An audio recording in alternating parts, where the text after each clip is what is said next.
Welcome to Servants of the Lord Ministries. Bienvenue à Servants of the Lord Ministries. Mon nom est Dr. Keith Jenkins et je suis le coordinateur international de Servants of the Lord Ministries. Avant de commencer mon message d'aujourd'hui, laissez-moi encore vous partager la mission de ce ministère qui a été donnée à Joseph Hitchcock, le fondateur de ce ministère il y a de nombreuses années. Il dit « J'ai des enfants dans toutes les nations et tu as des frères et sœurs dont les cœurs crient vers moi. Ils m'ont demandé un ministère, des bénédictions et des dons. Je leur ai donné ces choses et cela les a bénis. Mais il y a une partie de leur esprit qui n'a jamais été comblée et qui est réservée pour une relation intime avec moi. Maintenant, leur cœur crie vers moi, juste pour moi. C'est vers eux que je t'envoie, parce que je ne veux pas qu'ils prennent des années comme il t'a fallu pour arriver jusqu'à moi, parce qu'il n'y avait personne à l'époque pour te montrer comment faire. Servants of the Lord Ministries est un ministère d'enseignement et de formation envoyé au corps du Christ pour atteindre les gens qui ont le cœur selon Dieu. Et ce message est destiné à ceux qui veulent le connaître et grandir en lui. Aujourd'hui, je parlerai des salaires du péché. Si vous prétendez que vous avez la vie sans le faire Seigneur, vous vous trompez vous-même et vous trompez aussi les autres. Il ne suffit pas de naître de nouveau. Faire la volonté de Dieu en écoutant le Saint-Esprit est essentiel pour la vie. Jean a dit dans 1 Jean chapitre 2 verset 17, je lis, « Et le monde passe, et sa convoitise aussi, mais celui qui fait la volonté de Dieu demeure éternellement. » Il transmet sa volonté parfaite à chaque enfant de Dieu et cela apportera la vie. Nous lisons cela aussi dans le livre d'Ésaïe 55, verset 10. En fait, je vais lire le verset, depuis le verset 10 jusqu'au verset 13. Comme la pluie et la neige descendent des cieux, il n'y retourne pas sans avoir arrosé, fécondé la terre et fait germer les plantes, sans avoir donné de la semence au semeur et du pain à celui qui mange. Verset 11. Ainsi en est-il de ma parole qui sort de ma bouche. Elle ne retourne point à moi sans effet, sans avoir exécuté ma volonté et accompli mes desseins. Verset 12. Oui, vous sortirez avec joie et vous serez conduits en paix. Les montagnes et les collines éclateront d'allégresse devant vous, et tous les arbres de la campagne battront des mains. Verset 13. Au lieu de l'épine s'élèvera le cyprès, au lieu de la ronce croîtra le myrte, et ce sera pour l'Éternel une gloire, un monument perpétuel, impérissable.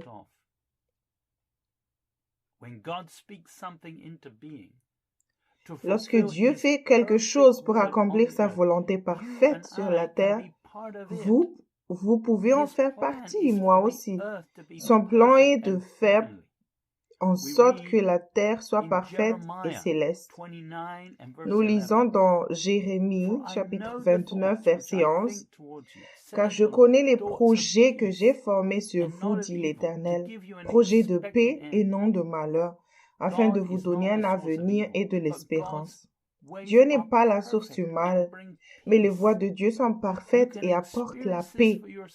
Vous pouvez en faire l'expérience vous-même en suivant le Christ et non en utilisant votre propre raison. Vous pouvez aussi écouter ses pensées plutôt que les vôtres. Paul dit dans 2 Corinthiens chapitre 3, je lis les deux versets 17 et 18. « Or, le Seigneur, c'est l'Esprit, et là où est l'Esprit du Seigneur, là est la liberté. » Verset 18. « Nous tous qui, le visage découvert, contemplons comme dans un miroir la gloire du Seigneur, nous sommes transformés en la même image de gloire en gloire, comme par le Seigneur, l'Esprit. Nous obtenons la liberté maintenant grâce au Saint-Esprit en nous repentant de ce qu'il nous montre et par la foi, nous croyons que cela lui apportera la gloire si nous nous repentons et le laissons nous utiliser. La vérité et la repentance sont le premier pas vers la vie et sont la clé de l'intimité. Nous lisons dans Jean 14, verset 6, Jésus lui dit, « Je suis le chemin, la vérité et la vie. Nul ne vient au Père que par moi. » C'est en Jésus qu'il y a de la vie. Jean dit dans 1 Jean, chapitre 5, depuis le verset 11 jusqu'au verset 13, verset 11. Et voici ce témoignage, c'est que Dieu nous a donné la vie éternelle et que cette vie est dans son Fils. Verset 12, celui qui a le Fils a la vie. Celui qui n'a pas le Fils de Dieu n'a pas la vie.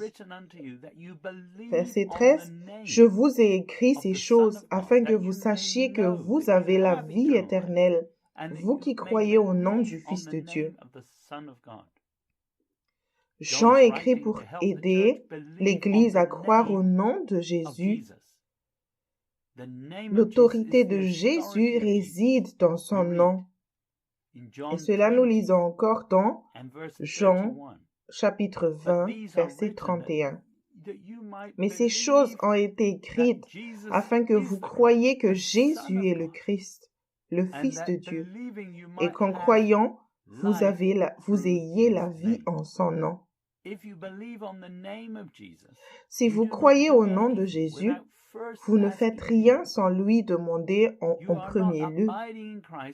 Vous ne demeurez pas en Christ si vous cessez de croire en son nom et si vous commencez à croire en votre propre nom et en votre propre capacité à prendre les bonnes décisions.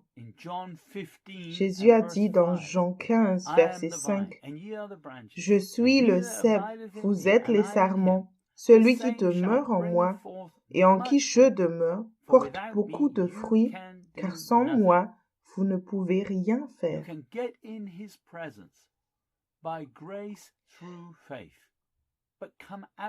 Vous pouvez entrer dans sa présence par la grâce au moyen de la foi et en ressortir chaque fois que vous pensez que vous prenez la Seigneurie. Le fruit de notre attachement à Christ est notre transformation. Paul a dit dans 2 Corinthiens 5, verset 17, « Si quelqu'un est en Christ, il est une nouvelle créature. Les choses anciennes sont passées. Voici toutes choses sont devenues nouvelles. » Demeurer en lui exige que nous marchions aussi par sa parfaite volonté en se référant à l'exemple de Jésus-Christ. C'est ce que Jean a dit dans 1 Jean, chapitre 2, verset 6. Celui qui dit qu'il demeure en lui doit marcher aussi comme il a marché lui-même. Il ne suffit pas de naître de nouveau pour avoir la vie. Il faut être conduit et contrôlé par l'Esprit. Et Jésus a dit dans Jean, chapitre 3, versets 7 et 8, « Ne t'étonne pas que je t'ai dit, il faut que vous naissiez de nouveau. » Verset 8, « Le vent souffle où il veut, et tu entends le bruit, mais tu ne sais d'où il vient ni où il va. Il en est ainsi de tout homme qui est né de l'Esprit. » Beaucoup pensent qu'ils vivront éternellement juste parce qu'ils sont nés de nouveau et on dit la prière du pécheur. Mais le christianisme n'est pas une religion comme les autres, c'est une relation vivante avec un Dieu vivant. Vous devez demeurer en Christ et apprendre à le connaître. Dans l'Ancien Testament, il fait mention de ceux qui pensaient être en sécurité et vivre pour toujours. Dans Ésaïe, chapitre 28, verset 14, nous lisons, « Écoutez donc la parole de l'Éternel, moqueur, vous qui dominez sur ce peuple de Jérusalem. » Verset 15, « Vous dites, nous avons fait une alliance avec la mort, nous avons fait un pacte avec le séjour des morts. Quand le fléau débordé passera, il ne nous atteindra pas, car nous avons la fausseté pour refuge et le mensonge pour abri.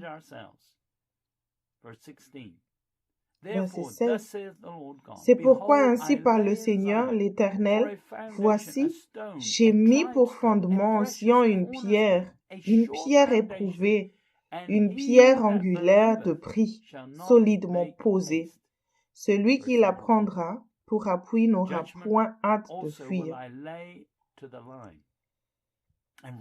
Verset 17. Je ferai de la droiture une règle et de la justice un niveau, et la grêle emportera le refuge de la fausseté, et les eaux inonderont l'abri du mensonge. Verset 18. Votre alliance avec la mort sera détruite, votre pacte avec le séjour des morts ne subsistera pas. Quand le fléau débordera, passera, vous serez par lui foulés aux pieds. Il est méprisant de le déclarer comme Seigneur, mais de ne pas le faire réellement Seigneur. Le mot méprisant est dans le mot hébreu de Strong, qui est tiré de dérision, méprisant.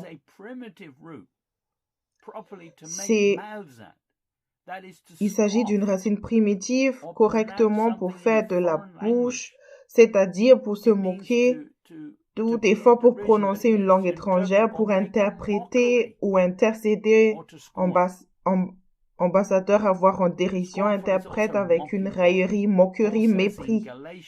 Mépriser, c'est aussi se moquer de Dieu. Et c'est ce que Paul a dit dans Galates 6, versets 7 et 8. Ne vous y trompez pas.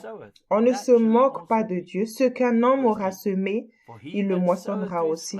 Verset 8. Celui qui sème pour sa chair moissonnera de la chair la corruption. Mais celui qui sème pour l'esprit moissonnera de l'esprit la vie éternelle. Si vous pensez que vous ne récolterez pas ce que vous semez, vous êtes déjà trompé. Il n'y a pas d'excuse pour la désobéissance. Dans le livre « Mes brebis entendent ma voix » au chapitre 4 sur « Entendre le Seigneur » page 29, Joseph Hitchcock dit « Il n'y a aucune excuse pour le fait de ne pas se confier à Dieu, mais il y a des raisons pour lesquelles vous n'y arrivez pas. Et celles-ci peuvent être identifiées et éliminées par la repentance jusqu'à ce qu'il n'y ait plus rien qui entrave votre confiance en Dieu.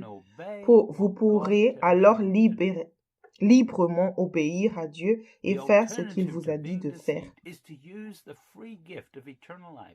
Plutôt que d'être séduit, mieux vaut utiliser le don gratuit de la vie éternelle qui comprend la possibilité d'entendre Dieu, d'apprendre à le connaître et de le suivre en semant dans l'esprit. Semer dans la chair, c'est utiliser votre propre intelligence. Semer dans l'esprit, c'est obéir à tout ce que l'esprit vous dit par conviction, par une écriture, par un message d'évangile ou par toute autre chose que l'esprit confirme. Jésus a dit à ses disciples, dans Jean 16, verset 13, « Quand le Consolateur sera venu, l'Esprit de vérité, il vous conduira dans toute la vérité, car il ne parlera pas de lui-même, mais il dira tout ce qu'il aura entendu, et il vous annoncera les choses à venir. » Jésus ne vous a pas donné l'autorité de faire simplement ce que vous voulez. Maintenant, utilisez le don de la vie éternelle qui vous a été donné et apprenez à le connaître et à le comprendre par la grâce, au moyen de la foi et de l'obéissance. En lui obéissant, vous prouvez que vous avez confiance en lui.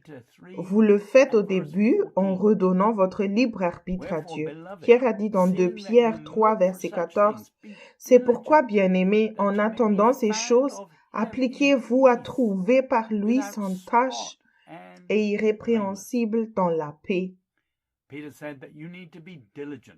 Pierre a dit que vous devez être diligent pour être prêt et trouvé en Christ lorsque Jésus reviendra. Il ne suffit pas de naître de nouveau. Le mot diligent dans la lettre de Strong est le numéro 4704 et qui vient d'un autre mot qui veut dire utiliser la vitesse, c'est-à-dire faire des efforts, être prompt ou sérieux.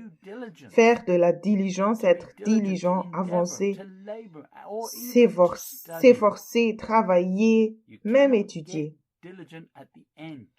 On ne peut pas être diligent à la toute dernière minute avant que Jésus n'arrive. La diligence commence maintenant avant qu'il n'arrive.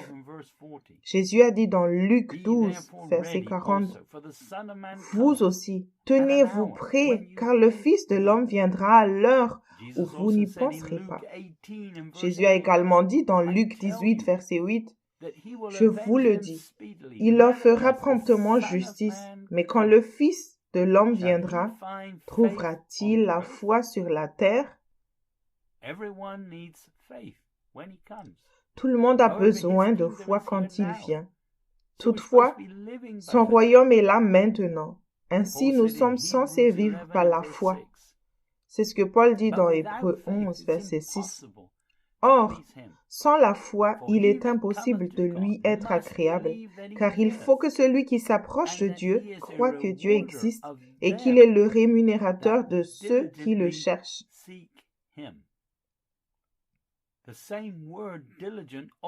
Le même mot diligent apparaît également ailleurs.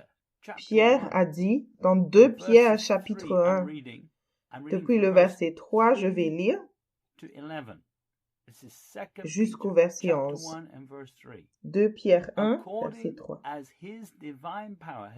Comme sa divine puissance nous a donné tout ce qui contribue à la vie et à la piété, au moyen de la connaissance de celui qui nous a appelés par sa propre gloire et par sa vertu. Verset 4. Lesquels nous assurent de sa part les plus grandes et les plus précieuses promesses, afin que par elles, vous deveniez participants de la nature divine en fuyant la corruption qui existe dans le monde par la convoitise. Verset 5. À cause de cela même, faites tous vos efforts pour joindre à votre foi la vertu, à la vertu la science. Verset 6. À la science la tempérance, à la tempérance la patience, à la patience la piété. Verset 7. À la piété l'amour fraternel, à l'amour fraternel la charité. Verset 8.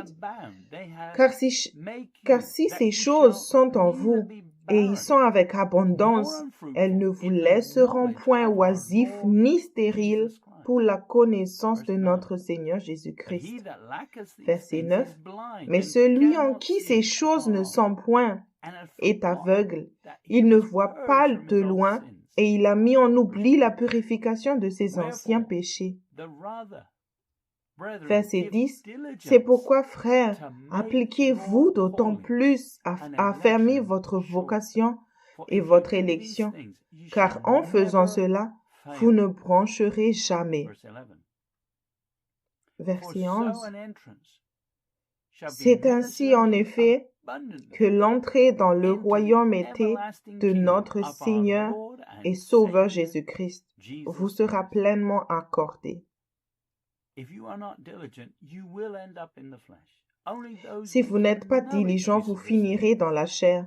Seuls seront prêts ceux qui n'excusent pas le péché et qui recherchent la vérité et la conviction. Paul parlait du corps du Christ lorsqu'il a dit dans Éphésiens, chapitre 5, versets 26 et 27, afin de la sanctifier par la parole, après l'avoir purifiée par le baptême d'eau. Verset 27, afin de faire paraître devant lui cette Église glorieuse, sans tache, ni ride, ni rien de semblable, mais sainte et irrépréhensible. Jésus peut vous sanctifier et vous purifier par sa parole, mais pas si vous résistez à la correction, à la vérité et à son droit d'être Seigneur dans tous les domaines de votre vie. Si vous résistez, comment peut-il vous présenter sans tache et sans défaut? Si vous résistez à la correction, Jésus n'est pas l'auteur et le finisseur de votre foi. C'est vous. Paul a dit, Philippiens 3, verset 17 jusqu'au verset 21, verset 17, « Soyez tous mes imitateurs, frères, et portez les regards sur ceux qui marchent selon le modèle que vous avez en nous. » Verset 18, « Car il en est plusieurs qui marchent en ennemis de la croix de Jésus. Jésus-Christ, je vous en ai souvent parlé et j'en parle maintenant encore en pleurant. » Verset 19, « Leur fin sera la perdition. Ils ont pour Dieu leur ventre. Ils mettent leur gloire dans ce qui fait leur honte. Ils ne pensent qu'aux choses de la terre. » Verset 20, « Mais notre cité à nous est dans les cieux, d'où nous attendons aussi comme Sauveur le Seigneur Jésus-Christ. » Verset 21, « Qui transformera le corps de notre humiliation en le rendant semblable au corps de sa gloire par le pouvoir qu'il a de s'assujettir toutes choses. »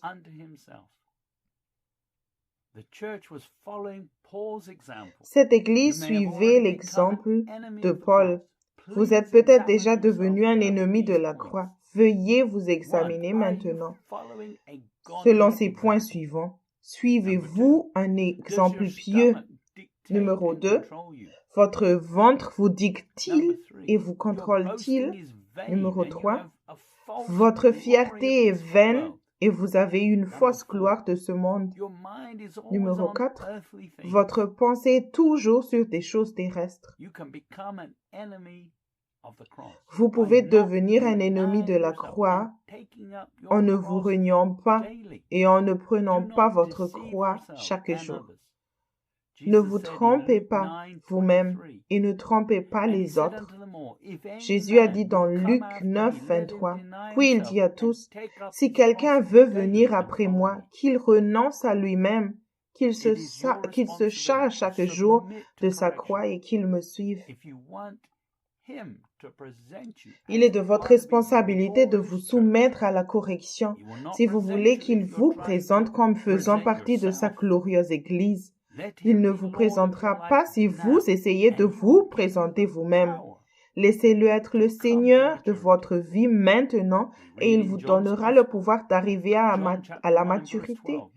Nous lisons dans Jean chapitre 1, verset 12. « Mais à tous ceux qui l'ont reçu, à ceux qui croient en son nom, elle a donné le pouvoir de devenir enfants de Dieu, lesquels sont nés. »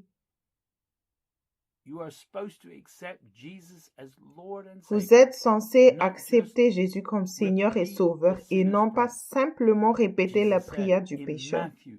Jésus a dit dans Matthieu 7, verset 21, « Ceux qui me disent Seigneur, Seigneur n'entreront pas tous dans le royaume des cieux, mais celui-là seul qui fait la volonté de mon Père qui est dans les cieux. »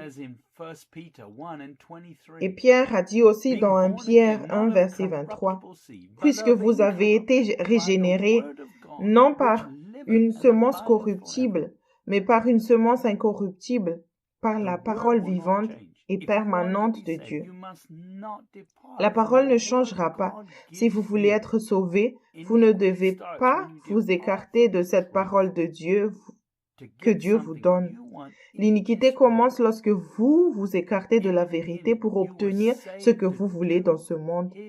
Au début, vous avez été sauvés pour faire sa parfaite volonté. Paul a dit dans Éphésiens 2, verset 10, « Car nous sommes son ouvrage, ayant été créés en Jésus-Christ pour de bonnes œuvres que Dieu a préparées d'avance afin que nous les pratiquions. » Lorsque vous faites votre propre volonté, en même temps vous omettez de faire quelque chose qu'il veut à la place, C'est un autre péché qui s'ajoute à votre propre désobéissance, c'est le péché d'omission. Ne pas faire ce que vous devriez faire. Dieu a déjà choisi ce qu'il veut pour votre vie. Voici une liste d'activités que vous pourriez faire au lieu de faire la parfaite volonté de Dieu. Exemple, jeux vidéo. Sortir en boîte toutes les nuits. Activités régulières de toutes sortes. Investir beaucoup de temps et d'argent dans des régimes alimentaires spéciaux. Investir beaucoup de temps et d'argent dans les passe-temps favoris. Surfer sur Internet. Écrire des mails. Lire des magazines. Évangéliser dans la rue. Socialiser, lèche-vitrine.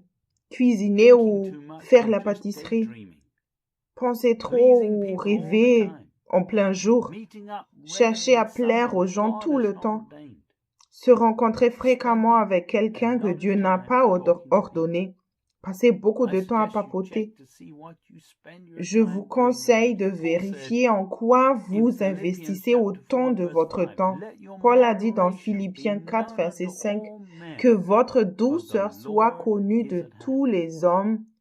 Le Seigneur est proche. » Si quelque chose consomme énormément de votre temps libre et de votre énergie, veuillez d'abord vérifier auprès du Seigneur pour vous assurer que vous n'avez pas passé à côté de la volonté parfaite de Dieu pour vous.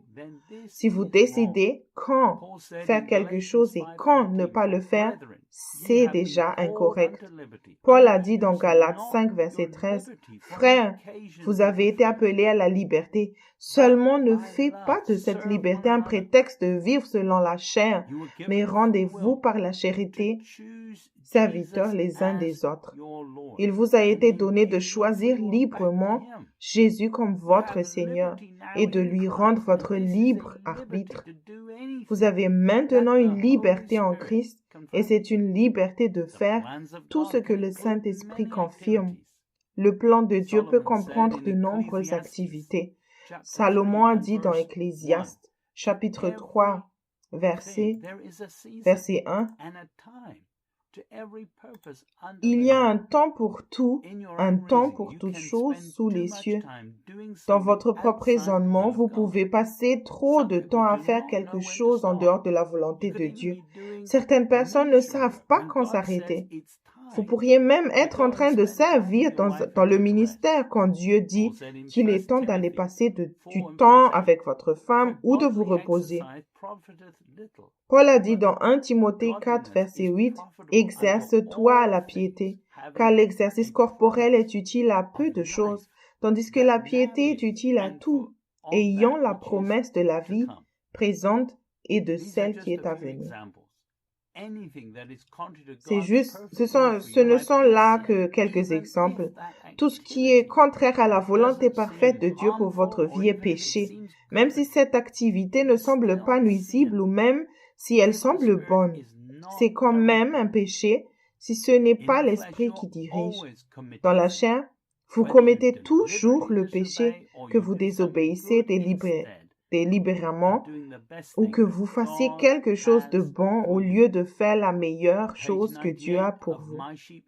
À la page 85 de mes brebis, écoute ma voix, dans la version française, dans le chapitre 8, il est dit, dans la croissance de la communion quotidienne de Joseph Hitchcock, « Le bien est l'ennemi du mieux. Cela peut vous paraître étrange, mais la connaissance du bien fait encore partie de la chair. Si vous choisissez d'être un bon Seigneur, vous êtes encore dans le péché et vous n'êtes pas dans l'esprit. Si le diable n'arrive pas à faire en sorte que vous soyez mauvais, il vous amènera par sa séduction à être bon, par votre raisonnement et votre compréhension, ce qui, tout autant que le mal, vous maintient en dehors de l'esprit. Quelque chose peut être bon, mais si ce n'est pas ce que Dieu a ordonné pour vous pendant un certain temps, c'est un péché. Paul a dit dans 1 Corinthiens 6, verset 12, « Tout m'est permis, mais tout n'est pas utile. Tout m'est permis, mais je ne me laisserai asservir par quoi que ce soit. » Ainsi, lorsque vous faites quelque chose régulièrement, cela peut devenir une habitude et votre corps peut commencer à le vouloir encore et encore. Nous avons une liberté en Christ. Voilà pourquoi nous devons continuer à demander au Seigneur et ne pas supposer que nous pouvons toujours continuer à faire la même chose parce qu'il nous l'a permis auparavant. Paul a dit dans Philippiens 4, verset 6, « Ne vous inquiétez de rien, mais en toute chose, faites connaître vos besoins à Dieu par des prières et des supplications avec des actions de grâce. » La justice de Dieu consiste à chercher Dieu et à faire sa volonté parfaite. Si vous faites votre propre volonté, alors vous passerez à côté du plan de Dieu. Dans la Bible amplifiée, il est dit, « Le péché est tout ce qui est contraire à la volonté parfaite de Dieu pour votre vie en pensée, en but ou en action. »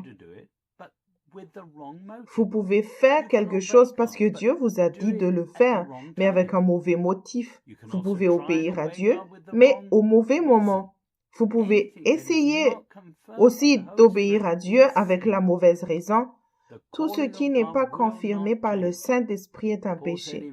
L'appel de Dieu ne changera pas. Paul a dit dans Romains, chapitre 11, verset 29, « Car Dieu ne se repent pas de ses dons et de son appel. » Les croyants doivent se réveiller en ce moment, car Jésus revient. Jésus a dit dans Matthieu, dans l'évangile de Matthieu, chapitre 24, je vais lire depuis le verset 36 jusqu'au verset 42. « Pour ce qui est du jour et de l'heure, personne ne le sait, ni les anges des cieux, ni le Fils, mais le Père seul. » Verset 37. « Ce qui arriva du temps de Noé arrivera de même à l'avènement du Fils de l'homme. » Verset 38. « Car dans les jours qui précédaient le déluge, les hommes mangeaient et buvaient, se mariaient et mariaient leurs enfants jusqu'au jour où Noé entra dans l'arche. » Verset 39. « Et ils ne se doutèrent de rien jusqu'à ce que le déluge vint et les emporta tous. Il en sera de même à l'avènement du Fils de l'homme. » Verset 40. « Alors les deux hommes qui seront dans un champ, l'un sera pris et l'autre laissé. » Verset 41. « Les deux femmes qui moudront à la meule, l'une sera prise et l'autre laissée. » Verset 42. « Veillez donc, puisque vous ne savez pas quel jour votre Seigneur viendra. » Il en sera ainsi quand Jésus viendra.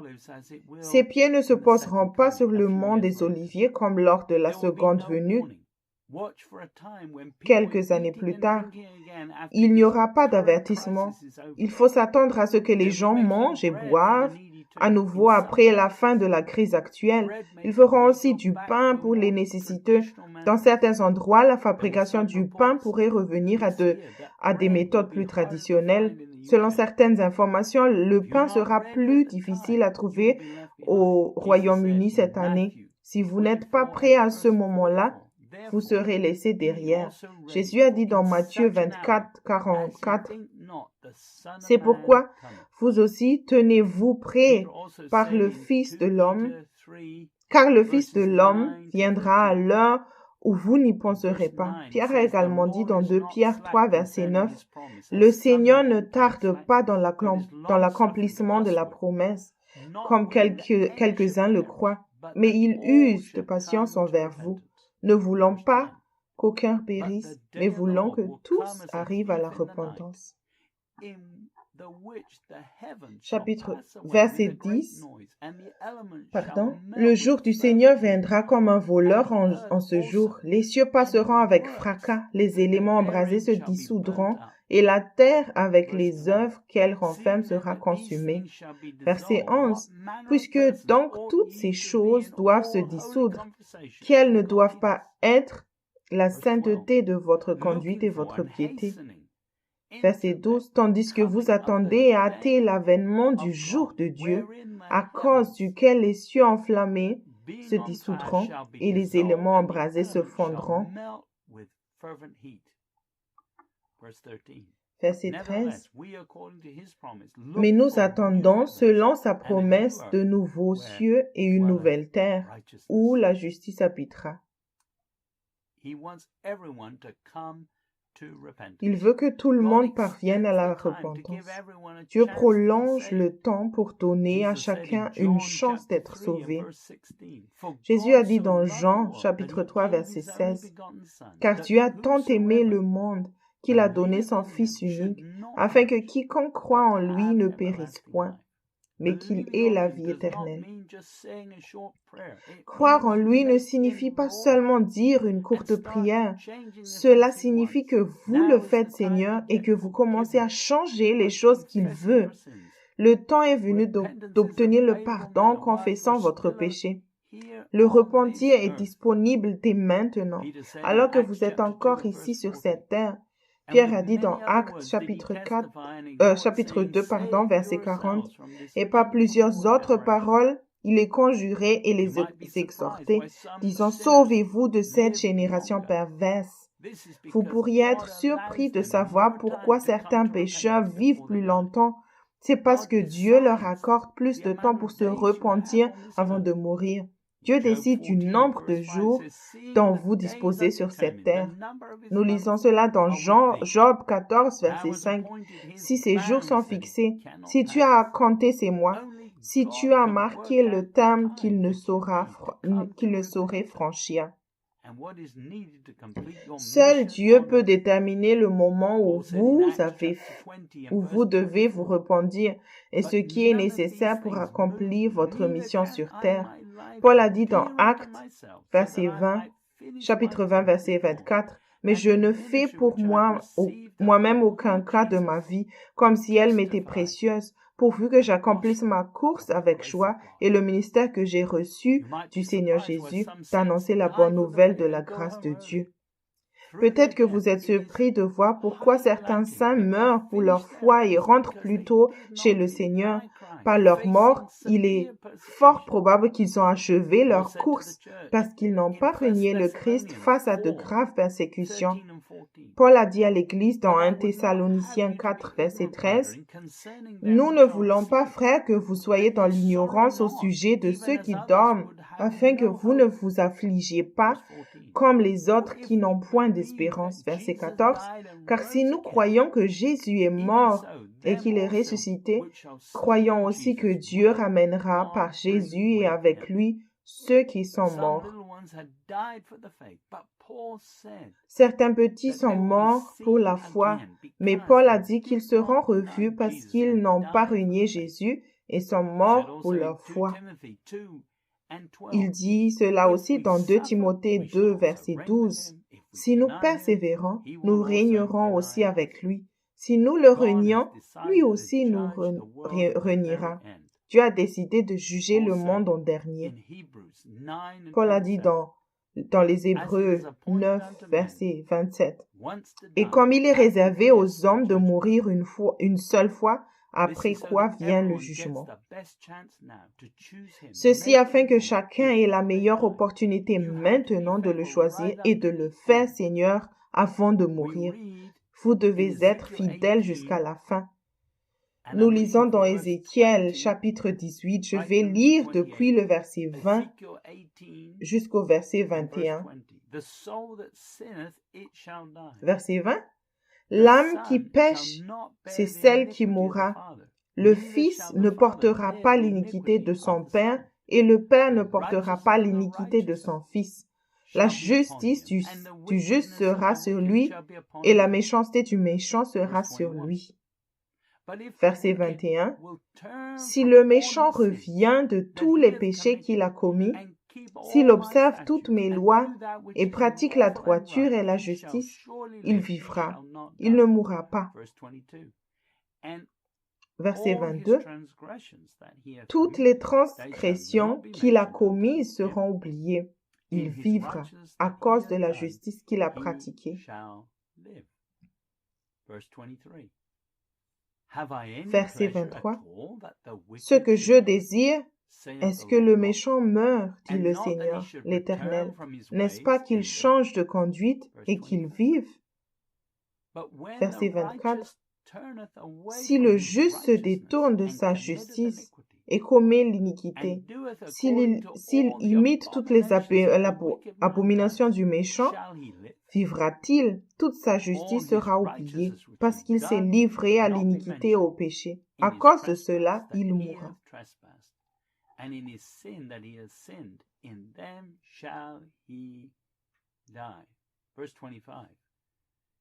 Verset 25, vous dites, la voie du Seigneur n'est pas droite. Écoutez donc, maison d'Israël, est-ce ma voix qui n'est pas droite? Ne sont pas plutôt vos voix qui ne sont pas droites? Verset 26, si le juste se détourne de sa justice et commet l'iniquité et meurt pour cela, il meurt à cause de l'iniquité qu'il a commise.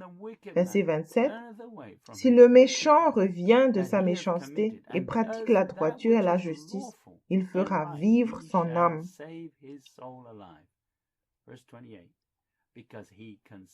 Verset 28. S'il ouvre les yeux et se détourne de toutes les transgressions qu'il a commises, il vivra, il ne mourra pas. Peu importe le nombre de bonnes actions que vous avez faites dans le passé, votre justice du passé ne vous sauvera pas non plus. C'est ce que Jésus a dit dans Matthieu 7, versets 22 et 23. Plusieurs me diront ce jour-là, Seigneur, Seigneur, n'avons-nous pas prophétisé par ton nom? N'avons-nous pas chassé des démons par ton nom? Et n'avons-nous pas fait beaucoup de miracles par ton nom? Verset 23. Alors je leur dirai ouvertement, je ne vous ai jamais connu, retirez-vous de moi, vous qui commettez l'iniquité. Le corps du Christ est aujourd'hui confronté au même challenge. S'éloigner de l'iniquité et apprendre à le connaître avant qu'il ne soit trop tard. Beaucoup sont devenus rebelles et n'acceptent pas le chemin étroit et essaieront plutôt de servir deux maîtres. Jésus a dit dans Matthieu chapitre 10, verset 39, « Celui qui conservera sa vie la perdra, et celui qui perdra sa vie à cause de moi la retrouvera. » Et encore, dans Matthieu 16, verset 25, Jésus dit, « Car celui qui voudra sauver sa vie la perdra, mais celui qui la perdra à cause de moi la trouvera. » Le jugement a déjà commencé dans l'Église. Il a commencé il y a 2000 ans. Pierre a dit, dans 1 Pierre 4, verset 17, « Car c'est le moment où le jugement va commencer par la maison de Dieu. Or, si c'est par nous qu'il commence, quelle sera la fin de ceux qui n'obéissent pas à l'évangile de Dieu? » Ce jugement sur l'Église est positif, car il signifie que vous ne serez pas jugés à la fin. Ce jugement vient de l'Esprit maintenant et du fait que vous faites également partie du corps du Christ. Paul a dit dans 1 Corinthiens 11, chapitre 11, verset 29 jusqu'au verset 32. Dans le verset 29, il dit, « Car celui qui mange et boit sans discerner le corps du Seigneur, mange et boit un jugement contre lui-même. » Verset 30. « C'est pour cela qu'il y a parmi vous beaucoup d'infirmes et de malades, et qu'un grand nombre sont morts. » Verset 31. « Si nous nous jugeons nous-mêmes, nous ne serions pas jugés. » Verset 32. « Mais quand nous sommes jugés, nous sommes châtiés par le Seigneur afin que nous ne soyons pas condamnés avec le monde. » Lorsque le jugement commence lors de la tribulation, vous serez également pris dans ce jugement, à moins que vous n'entriez pas dans le royaume de Dieu maintenant. Lorsque vous acceptez une conviction et une vérité quotidienne, celles-ci font partie de votre salut, vous préparant à gouverner et à régner avec lui. Paul a dit dans Galates 3, 1, Ô Galates, dépourvus de sens, qui vous a fasciné, vous, aux yeux de qui Jésus, Christ a été peint comme crucifié. Ici, Paul dit que vous devez obéir à la vérité. Paul parle de discerner le corps du Seigneur dans 1 Corinthiens 11. Le corps comprend les pasteurs, les enseignants et toute personne qui a fait de Jésus le Seigneur, par qui la conviction arrive, parce qu'ils fournissent quelque chose de spirituel. Vous devez savoir qui est celui qui vous corrige et vous aide. Si vous résistez à la correction, comment seriez-vous sauvés? Paul a dit dans les Hébreux chapitre 10, verset 25, n'abandonnons pas notre assemblée comme c'est la coutume de quelques-uns, mais exhortons-nous réciproquement, et cela d'autant plus que vous voyez s'approcher le jour. Verset 26, car si nous péchons volontairement après avoir reçu la connaissance de la vérité, il ne reste plus de sacrifice pour le péché. Et verset 27, mais une attente terrible du jugement et l'ardeur d'un feu qui dévorera les rebelles. En tant qu'apôtre, Paul était aussi au-dessus de l'église de Corinthe, mais il ne voulait pas le reconnaître. Paul a dit dans 1 Corinthiens chapitre 4, verset 15, « Car quand vous auriez 10 000 maîtres en Christ, vous n'avez cependant pas plusieurs pères, puisque c'est moi qui vous ai engendré en Jésus-Christ par l'Évangile. » À Corinthe, ils ont organisé de nombreux séminaires dirigés par des enseignants. Le mot instructeur chez Strong et le numéro 3807, ça vient d'un autre mot qui veut dire un garçon leader, c'est-à-dire un serviteur dont la fonction était d'emmener les enfants à l'école, par implication ou au sens figuré, un tuteur, instructeur, maître d'école. Les meilleurs professeurs de Corinthe étaient les instructeurs, instituteurs de maternelle et des consolateurs de la chair. Aujourd'hui, de nombreux dirigeants essaient de maintenir l'Église à l'aise, mais cela ne produit pas le fruit de la repentance. Votre amour pour la vérité et la parfaite volonté de Dieu devrait être évident pour tous. Vous reconnaîtrez tous vos ministères par son manque de fruits divins. Les Corinthiens n'étaient pas prêts pour les dures paroles de Paul et aussi pour toute autre personne qui enseignait la vérité. Paul devait dire à cette église dans 1 Corinthiens 3:1, « Pour moi, frères, ce n'est pas comme à des hommes spirituels que j'ai pu vous parler, mais comme à des hommes charnels, comme à des enfants en Christ. Par la grâce, en naissant de nouveau, vous avez fait l'expérience de la libération du péché et appris que vous pouviez réellement obéir à Dieu par l'Esprit après le salut. C'était pour avoir un avant-goût, mais il y a plus si vous tuez la chair. Paul utilise une illustration naturelle, car les Romains utilisaient aussi leur pensée naturelle. Dans Romains 6, verset 19, il dit « Je parle à la manière des hommes à cause de la faiblesse de votre chair, de même donc que vous avez livré les membres comme esclaves à l'impureté et à l'iniquité, pour arriver à l'iniquité. Ainsi, maintenant, livrez vos membres comme esclaves à la justice pour arriver à la sainteté. » La justice n'est pas quelque chose que l'on obtient en ne faisant rien. Vous devez vous soumettre aux émotions de Dieu, de l'homme nouveau. Si vous avez cédé à la chair en écoutant les émotions de la chair, pourquoi ne pouvez-vous pas céder à l'esprit et vous soumettre à ces émotions par l'esprit? Si vous cédez aux émotions de l'esprit, vous serez juste.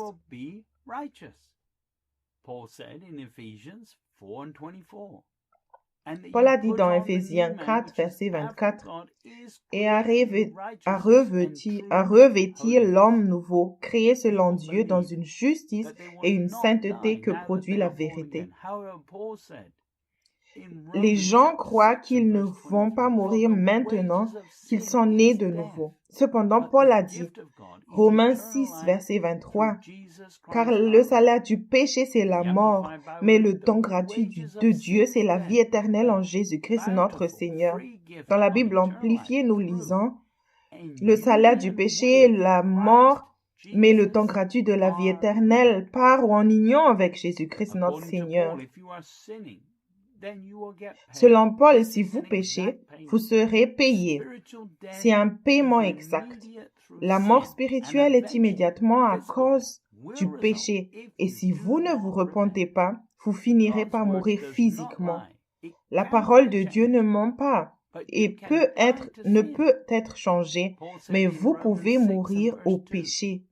Paul a dit dans Romains 6, verset 2, « Loin de là, nous qui sommes morts au péché, comment vivrions-nous encore dans le péché? » Cela commence par ignorer les désirs de la chair. Vous devez ignorer la chair, même lorsqu'elle vous crie dessus. Paul a dit dans Romains 6, verset 11, « Ainsi vous-même regardez-vous comme morts au péché et comme vivants pour Dieu en Jésus-Christ. »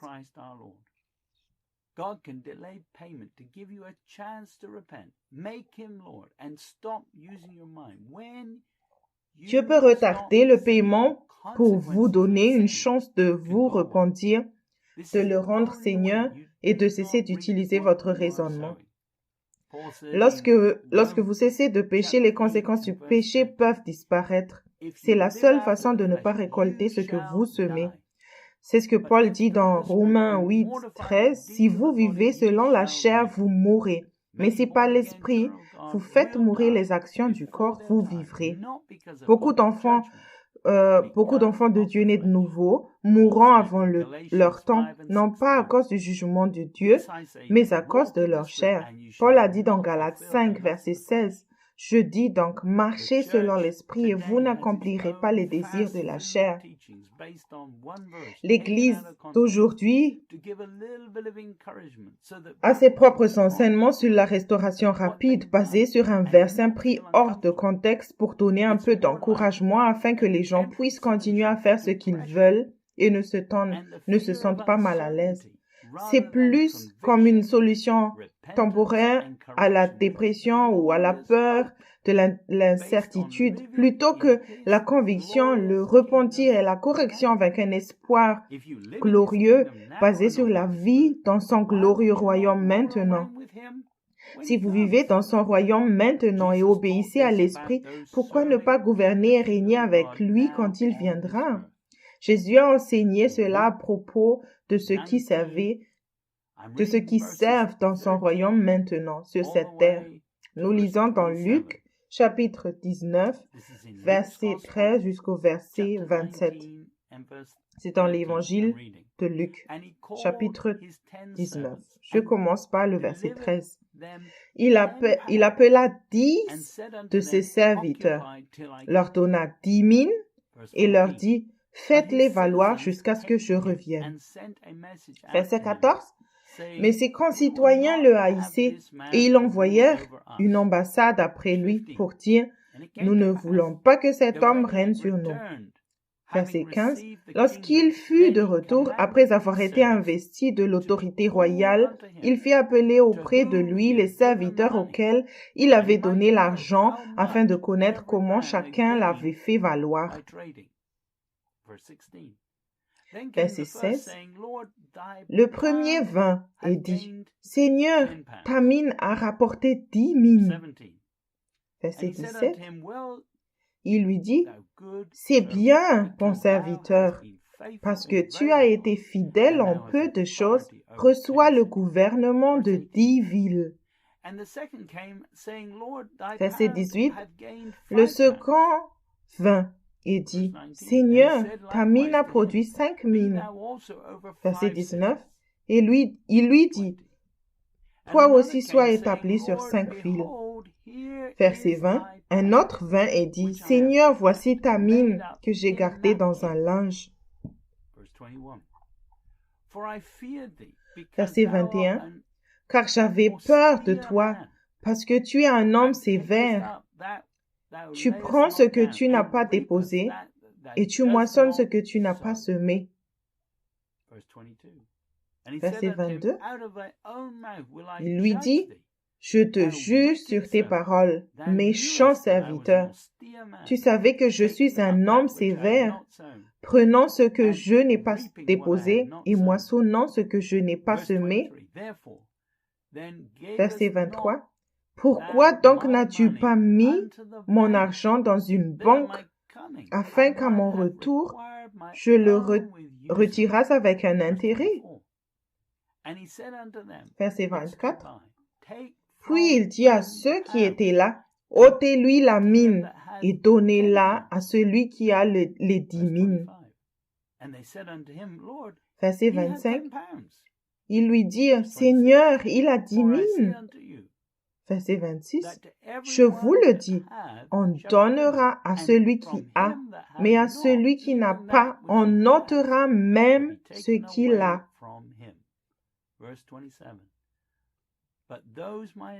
Verset 27.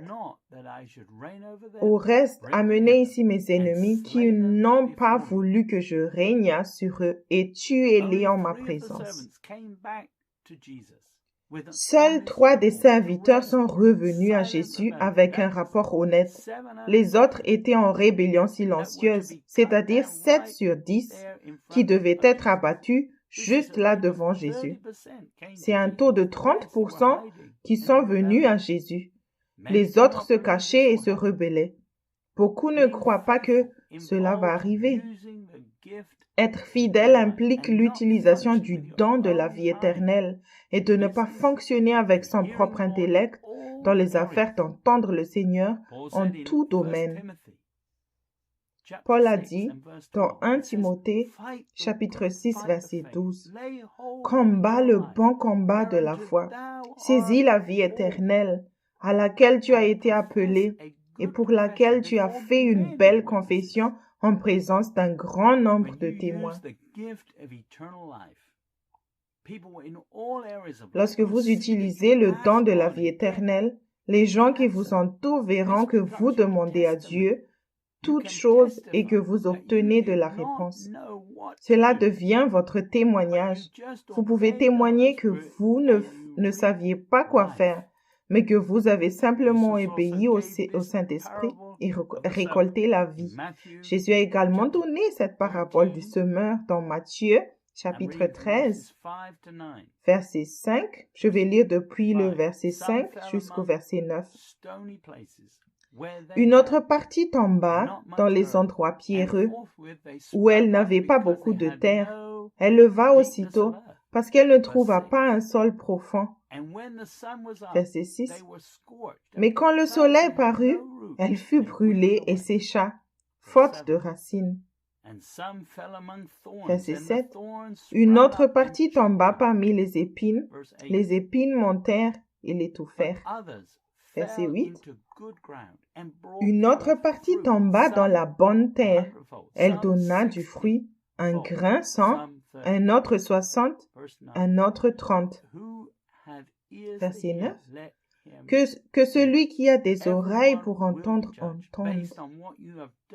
Chacun sera jugé en fonction de ce qu'il aura fait du don de la vie éternelle. Pourquoi ne pas le faire, Seigneur, maintenant? Et pourquoi continuer à résister? Jacques a dit dans Jacques chapitre 4, verset 6, « Il accorde au contraire une grâce plus excellente. C'est pourquoi l'Écriture dit, « Dieu résiste aux orgueilleux, mais il fait grâce aux humbles. » Lorsque vous n'êtes pas humble, vous êtes un serviteur de l'orgueil et du diable. Jacques dit dans Jacques 4, verset 7, « Soumettez-vous donc à Dieu, résistez au diable, et il fuira loin de vous. » Soit vous faites face à ce jugement final avec vos propres bonnes œuvres, soit vous avez fait la volonté de Dieu et en avez payé le prix. Jésus a dit dans Matthieu 19, verset 29, « Et quiconque aura quitté à cause de mon nom ses frères, ou ses sœurs, ou son père, ou sa mère, ou sa femme, ou ses enfants, ou ses terres, ou ses maisons, recevra le centuple et héritera la vie éternelle. » Si vous faites la volonté parfaite de Dieu, vous êtes déjà entré dans le royaume maintenant. Si vous ne demeurez pas dans le royaume, alors vous n'êtes pas juste. Si vous entrez maintenant, alors vous vivrez pour toujours. Jésus a dit, si vous entrez maintenant, alors vous vivrez éternellement. Dans Jean 6, 27, il est dit, « Travaillez non pour la nourriture qui périt, mais pour celle qui subsiste pour la vie éternelle, et que le Fils de l'homme vous donnera, car c'est lui que le Père que Dieu a marqué de son sceau. » Le royaume est ici maintenant par l'Esprit. Si vous commencez à faire ce qu'il dit, alors vous mangez la bonne nourriture. Nous lisons dans Jean chapitre 4, verset 34. Jésus leur dit, « Ma nourriture est de faire la volonté de celui qui m'a envoyé et d'accomplir son œuvre. » C'est le meilleur moment car le Saint-Esprit est disponible maintenant et il y a la grâce et la vérité pour que vous puissiez savoir exactement ce que vous devez changer et quand. Par la conviction de l'Esprit, il vous dira ce dont vous avez besoin pour vous repentir maintenant afin que vous puissiez entendre clairement sa voix. C'est la voie la plus facile. Paul a dit dans Romains chapitre 8, verset 6 jusqu'au verset 8, verset 6, je commence, « Et l'affection de la chair, c'est la mort, tandis que l'affection de l'esprit, c'est la vie et la paix. » Verset 7, « Car l'affection de la chair est une inimitié contre Dieu, parce qu'elle ne se soumet pas à la loi de Dieu et qu'elle ne le peut même pas. » Verset 8, « Or ceux qui vivent selon la chair ne sauraient plaire à Dieu. » Si vous choisissez la manière dure et que vous ne vous soumettez pas, vous le faites par votre propre labeur et effort. C'est misérable et frustrant et vous n'entrerez pas. Paul a dit dans 2 Thessaloniciens 2,13, « Pour nous, frères bien-aimés du Seigneur, nous devons, à votre sujet, rendre continuellement grâce à Dieu, parce que Dieu vous a choisi dès le commencement pour le salut, par la sanctification de l'Esprit et par la foi en la vérité. » L'expérience de la nouvelle naissance est le signe que vous avez reçu le Saint-Esprit, nature divine, afin de pouvoir entendre sa voix et faire la volonté de Dieu. Le fait de naître de nouveau est le signe que vous avez été choisi pour vous repentir et être corrigé. La vérité est la meilleure aide que l'on puisse recevoir si l'on veut être sauvé. Il suffit de se soumettre et de se repentir. Pierre a dit dans 1 Pierre 1, 2, « Et qui sont élus selon la préscience de Dieu, le Père, par la sanctification de l'Esprit, afin qu'ils deviennent obéissants, et qu'ils participent à l'aspersion du sang de Jésus-Christ. Que la grâce et la paix vous soient multipliées. » De nombreuses églises vous disent que vous pouvez utiliser votre tête à la place. Paul a dit dans Romains chapitre 1 verset 18, « La colère de Dieu se révèle du ciel contre toute impiété et toute injustice des hommes qui retiennent injustement la vérité captive. » Romains 1, 18 dans la Bible amplifiée dit, « Car la colère et l'indignation sainte de Dieu se révèlent du ciel contre toute impiété et toute injustice des hommes qui par leur méchanceté répriment et entravent la vérité et la rendent inopérante. »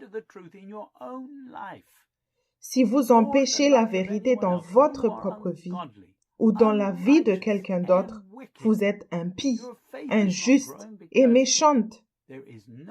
Votre foi ne grandit pas parce qu'il n'y a pas de changement dans votre vie.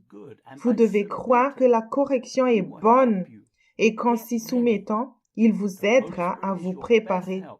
Le Saint-Esprit est votre meilleure aide et un prophète ne peut pas remplacer l'œuvre du Saint-Esprit. Jésus a dit dans Luc chapitre 6, verset 46, « Pourquoi m'appelez-vous Seigneur, Seigneur, et ne faites-vous pas ce que je dis? » Ceux qui ne font pas de Jésus le Seigneur avant de mourir et qui n'ont pas de fruit de sa seigneurie feront face à la seconde mort. Jésus a dit dans l'Apocalypse chapitre 2, verset 10 et verset 11, « Ne crains pas ce que tu vas souffrir. Voici le diable jettera quelques-uns de vous en prison, afin que vous soyez prouvés. et vous aurez une tribulation de 10 jours. Sois fidèle jusqu'à la mort, et je te donnerai la couronne de vie. Verset 11. Que celui qui a des oreilles entende ce que l'Esprit dit aux églises. Celui qui vaincra n'aura pas à souffrir la seconde mort.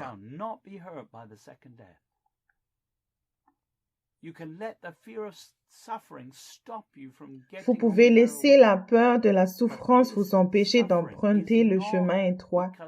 Mais cette souffrance n'est pas due à la chair. Vous ne pouvez pas avoir peur de la souffrance et être rempli de l'Esprit Saint. Si vous êtes laissé derrière, vous vous tiendrez devant Jésus à la fin des 1000 ans et ne régnerez jamais avec le Christ. Nous lisons dans Apocalypse chapitre 20, verset 1 jusqu'au verset 15. Puis je vis un grand trône blanc et celui qui était assis dessus. La terre et le ciel s'enfuirent devant sa face, et il ne fut plus trouvé de place pour eux. Verset 12. Et je vis les morts, les grands et les petits, qui se tenaient devant le trône. Des livres furent ouverts, et un autre livre fut ouvert, celui qui est le livre de vie. Et les morts furent jugés selon leurs œuvres, d'après ce qui était écrit dans ces livres. Verset 13. La mer rendit les morts qui étaient en elle. La mort et le séjour des morts rendirent les morts qui étaient en eux, et chacun fut jugé selon ses œuvres. Verset 14. Et la mort et le séjour des morts furent jetés dans les temps de feu. C'est le second mort, les temps de feu. Verset 15. Quiconque ne fut pas trouvé écrit dans le livre de vie fut jeté dans les temps de feu. Beaucoup d'enfants de Dieu nés de nouveau seront parmi les morts parce que le salaire du péché est la mort. Mais les morts reviendront à la vie et se tiendront devant le grand trône blanc et les livres seront ouverts. Ces morts incluront tous ceux qui sont nés de nouveau et qui, lorsqu'ils sont morts, étaient dans la chair et non en Christ.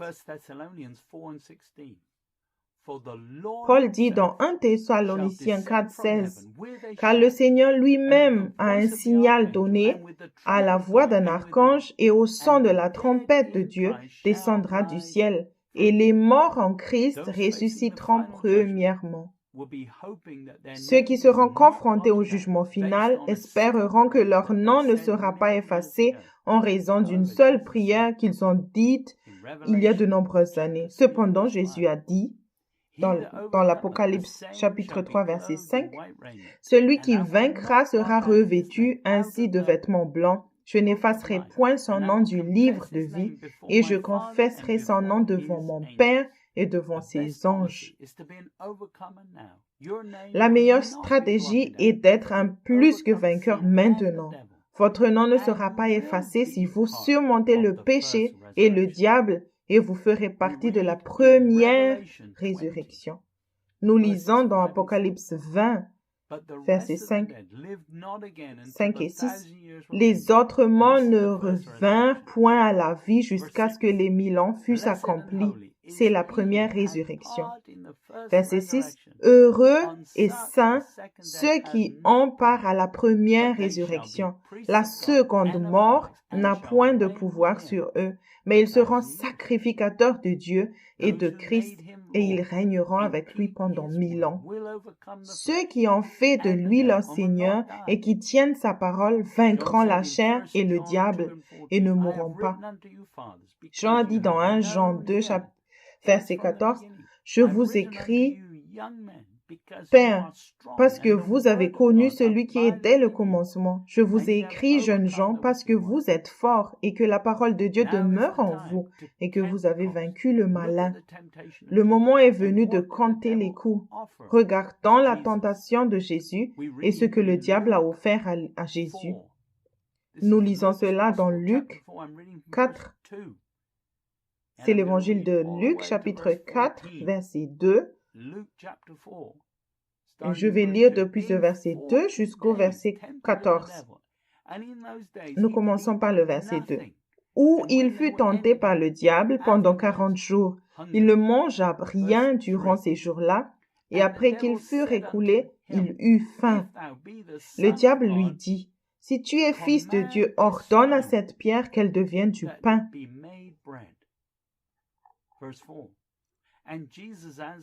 Verset 4. Jésus lui répondit, « Il est écrit, l'homme ne vivra pas de pain seulement. » Verset 5. Et le diable, l'ayant élevé, lui montra en un instant tous les royaumes de Dieu, de la terre. Verset 6. Et lui dit, « Je te donnerai toute cette puissance et la gloire de ces royaumes, car elle m'a été donnée et je la donne à qui je veux. » Verset 7. « Si donc tu te prosternes devant moi, elle sera toute à toi. » Verset 8. Jésus lui répondit, « Il est écrit, tu adoreras le Seigneur ton Dieu et tu les serviras lui seul. » Verset 9. Le diable le conduisit encore à Jérusalem, le plaça sur le haut du temple et lui dit, « Si tu es fils de Dieu, jette-toi d'ici en bas, car il est écrit. » Verset 10. « Il donnera des ordres à ses anges à ton sujet afin qu'ils te gardent. » Verset 11. « Et ils te porteront sur les mains de peur que ton pied ne heurte contre une pierre. » Verset 12. Jésus lui répondit, « Il est dit, tu ne tenteras point le Seigneur ton Dieu. » Verset 13. Après l'avoir tenté de toutes ces manières, le diable s'éloigna de lui jusqu'au moment favorable. Verset 14. Jésus, revêtu de la puissance de l'Esprit, retourna en Galilée et sa renommée se répandit dans tout le pays d'alentour. Vous pouvez vaincre Satan, mais si vous chérissez quoi que ce soit dans cette vie et que vous tenez à votre vie, nous lisons dans l'Apocalypse 12, verset 11, « Ils l'ont vaincu à cause du sang de l'agneau et à cause de la parole de leur témoignage, et ils n'ont pas aimé leur vie jusqu'à craindre la mort. » Vous perdrez votre liberté terrestre en suivant le Christ. Paul a dit dans Philippiens 3, 8, « Et même je regarde toutes choses comme une perte à cause de l'excellence de la connaissance de Jésus-Christ mon Seigneur, pour lequel j'ai renoncé à tout, et je les regarde comme de la boue afin de gagner Christ. »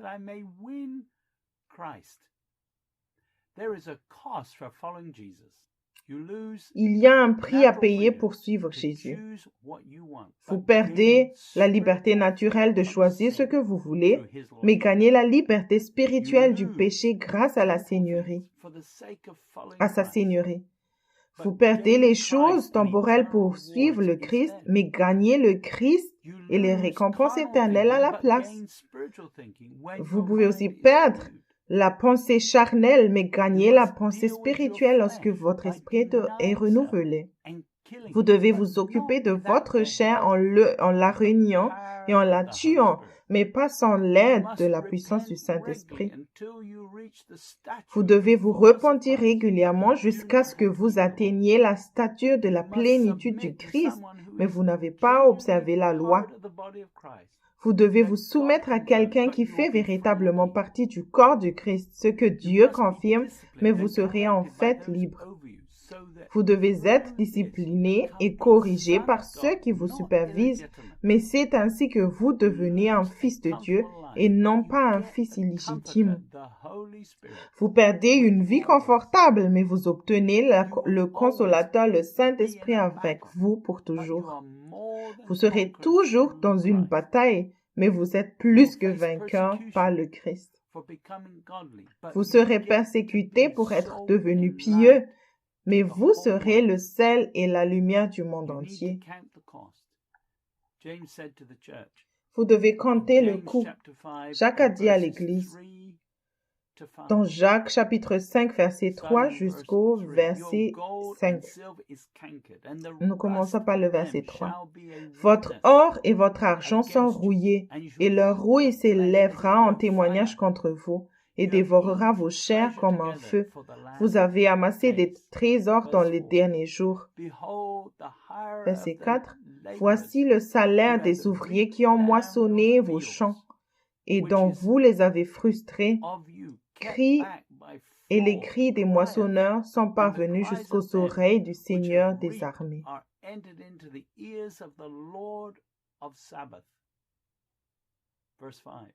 Verset 5. Vous avez vécu sur la terre dans les voluptés et dans les délices. Vous avez rassasié vos cœurs au jour du carnage. Jésus a dit dans Luc 6, verset 24, « Mais malheur à vous riches, car vous avez votre consolation. » Décidez de suivre Jésus. Si vous n'avez pas la crainte de Dieu, il peut vous laisser récolter ce que vous avez semé juste parce que vous manquez de compréhension.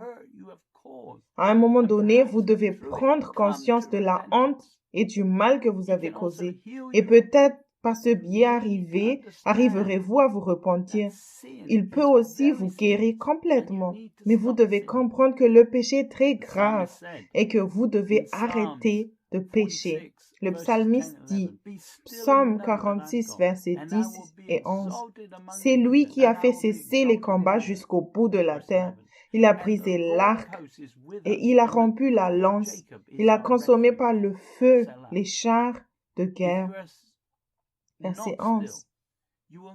Arrêtez et sachez que je suis Dieu. Je domine sur la nation, je domine sur la terre. Si vous n'êtes pas tranquille, vous ne parviendrez pas à entendre le plan de Dieu pour votre vie.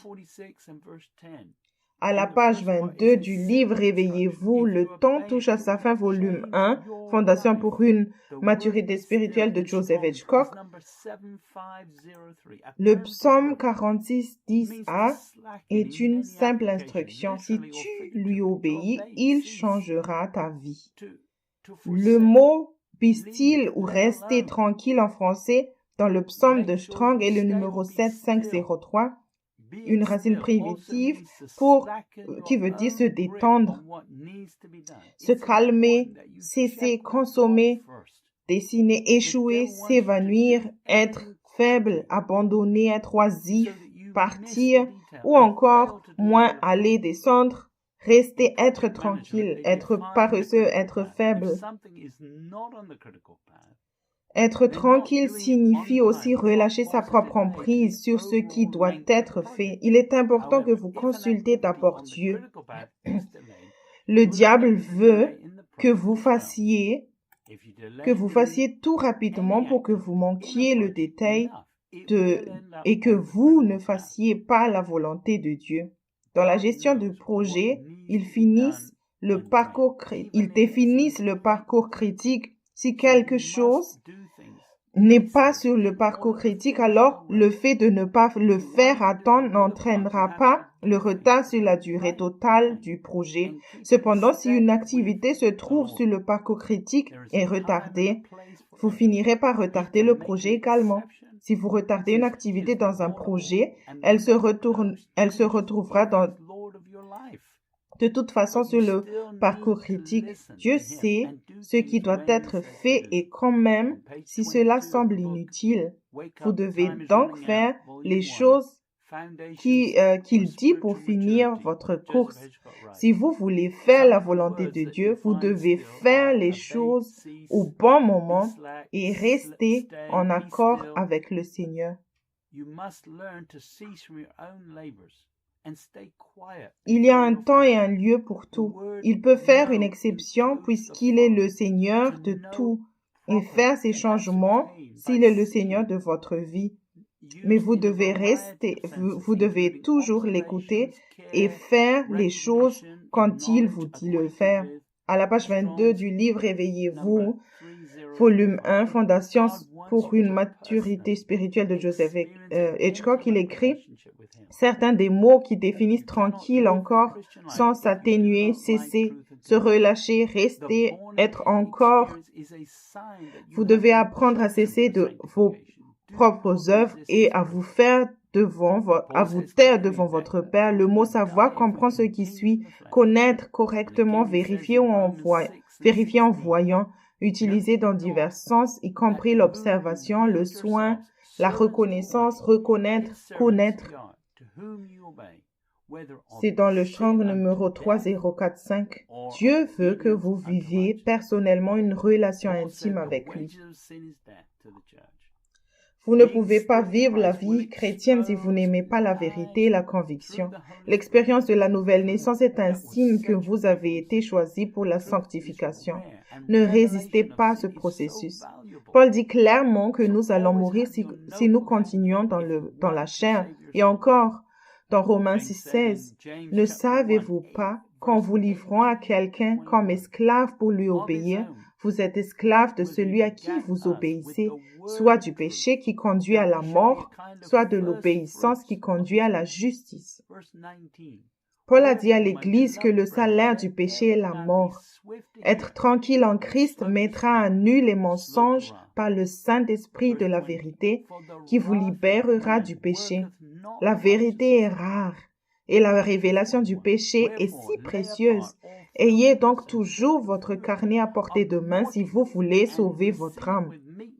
Jacques a dit dans Jacques chapitre 1, verset 18 et jusqu'au verset 21, « Il nous a engendrés selon la volonté par la parole de vérité, afin que nous soyons en quelque sorte les prémices de ces créatures. » Verset 19, « Sachez-le, mes frères bien-aimés, ainsi que tout homme soit prompt à écouter, lent à parler, lent à se mettre en colère. » Verset 20, « Car la colère de l'homme n'accomplit pas la justice de Dieu. » Verset 21, « C'est pourquoi, rejetant tout souillure et tout excès de malice, recevez avec douceur la parole qui a été plantée en vous et qui peut sauver vos âmes. » Au moment où vous vous êtes mis en colère, vous vous êtes remis sur le parcours critique et vous avez manqué de grâce et vous avez mal géré la situation de sorte que vous essayez de gérer 3-4 choses à la fois et vous n'avez pas le temps d'entendre Dieu. Le stress vous a enlevé la paix. À la page 22 du livre Réveillez-vous, le temps touche à sa fin, volume 1, Fondation pour une maturité spirituelle de Joseph Hitchcock, il écrit encore, « Si vous voulez connaître le Seigneur intimement, vous devez apprendre à écouter attentivement et à vous taire. Beaucoup de vos luttes spirituelles s'arrêteront si vous obéissez simplement à ses instructions. Soyez désireux d'entendre ce que dit le Seigneur et cessez de lui dire vos préférences et vos opinions. Vous vous mettez en colère. J'espère que les messages que je partage confrontent et exposent le péché auquel vous devez faire face maintenant. Vous pourrez alors vous repentir et mener une vie obéissante à la place. Le vieil hymne dit « Faites confiance et obéissez, car il n'y a pas d'autre moyen d'être heureux en Jésus que de faire confiance et obéir. » Arrêtez d'essayer d'arranger les choses. Paul a dit dans Hébreux 4:10, « Car celui qui entre dans le repos de Dieu se repose de ses œuvres, comme Dieu s'est reposé des siennes. » Croyez-vous que Dieu prendra soin de vous lorsque vous cesserez vos propres œuvres ou vous accrochez-vous à ce monde?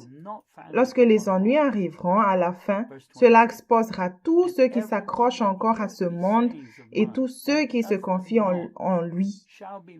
Jésus a dit dans Matthieu 7, versets 24, 25 et 26, je lis, verset 24, « C'est pourquoi quiconque entend ces paroles que je dis et les met en pratique sera semblable à un homme prudent qui a bâti sa maison sur le roc. » Verset 25, « La pluie est tombée, les torrents sont venus, les vents ont soufflé et se sont jetés contre cette maison. Elle n'est point tombée parce qu'elle était fondée sur le roc. » Verset 26, « Mais quiconque entend ces paroles que je dis et ne les met pas en pratique sera semblable à un homme insensé qui a bâti sa maison sur le sable.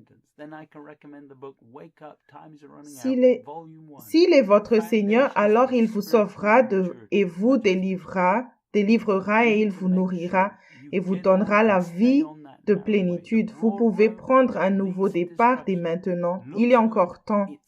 Si vous voulez avoir une vie obéissante, entendre, connaître et suivre Jésus, alors je vous conseille ce livre, Mes brebis entendent ma voix de Joseph Hitchcock. Si vous voulez prendre un nouveau départ, quitter le chemin spacieux, décidez maintenant de commencer sur le chemin étroit avec une repentance quotidienne et régulière. Alors je peux vous recommander ce livre, Réveillez-vous, le temps touche à sa fin, volume 1, Fondation pour la maturité spirituelle de Joseph Hitchcock. Vous devez vous assurer de marcher sur le chemin étroit. Le chemin spacieux qui mène à la destruction a l'air bien. Elle est signalée par un panneau « Le ciel est ici » et de nombreuses personnes bien intentionnées qui fréquentent l'église se trouvent sur cette route. Je vous recommande de lire ce livre « The Gilded Prison » ou « La prison dorée » de Joseph Hitchcock. L'édition révisée est maintenant disponible en anglais. Ce livre vous aidera à reconnaître ceux qui sont séduits et à voir comment sortir vous-même du chemin spacieux. En écoutant ce message d'aujourd'hui, j'espère que dans votre cœur, vous avez réalisé que le temps touche vraiment à sa fin. Nous avons besoin d'entendre la vérité et qu'elle nous rendra libres. La vérité vous libère des mensonges de l'ennemi. Le péché est le problème. Le péché est ce qui nous tue. Et vous avez aujourd'hui l'opportunité d'être délivré de tous ces mensonges en se soumettant à la vérité. Si c'est votre attitude aujourd'hui, je crois que vous aurez une glorieuse espérance. Même si vous avez péché, votre vie va changer d'un degré à l'autre. Vous aurez cette merveilleuse perspective d'espérer, de régner et gouverner avec Christ, et vous ne mourrez pas. Alléluia. Laissez-moi prier avec vous. Père céleste, que chacun qui a écouté ce message et qui a cette espérance de juste vivre cette vie parfaite, de juste obéir et de faire ta volonté parfaite. Père, dans leur foi en tout cela, que tu leur répondes et que tu les diriges. C'est ce qui te plaît le plus. Et Père, quand ils tendent leurs mains vers toi et disent « Je veux vivre, je veux entendre ta voix, je veux te connaître, je veux utiliser ce don de la vie éternelle et je veux semer dans ta volonté parfaite. » Père, je prie que tu les bénisses quand ils décident de te suivre et décident de t'obéir enfin. Dans le précieux nom de Jésus. Que Dieu vous bénisse. Veuillez, s'il vous plaît, trouver en fin de ce message des détails si vous voulez entrer en contact avec ce ministère ou que vous désirez recevoir le résumé des écritures que j'ai énoncées. Que Dieu vous bénisse et ayez une belle journée.